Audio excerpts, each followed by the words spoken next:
Snare drum, the regular note, I like to write it on the C line if that was treble clef, and this is also what the MuseScore defaults are, like all these note heads and different notes, so I just go with that. That is a snare drum note. Next we got the rim shot, which is when you hit the rim and the drum head at the same time and it's really, really loud.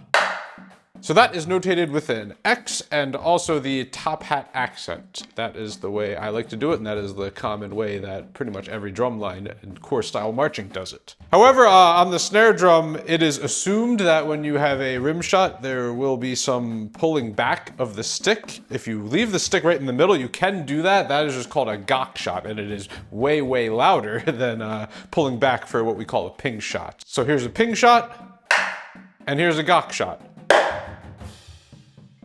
Got myself with that one.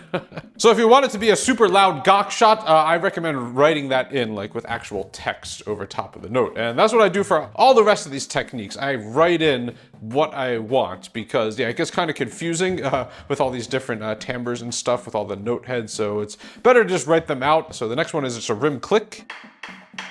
And you can also do a cross stick, usually is done by putting the stick backwards. Get that, and we can do a stick shot, which is when you buzz one stick and then shot the stick with the other stick. Pretty cool sound right there. We can hit the shell of the drum. We can hit the cowbell. I don't have a cowbell mounted right now, but yeah, it's kind of common. Just have an accessory. It could be a gok block cowbell if you want to go there and do all that. And of course we got stick click and we got back stick. All notated by writing it out and using different note heads. Again, these are just the MuseScore defaults that I like to use.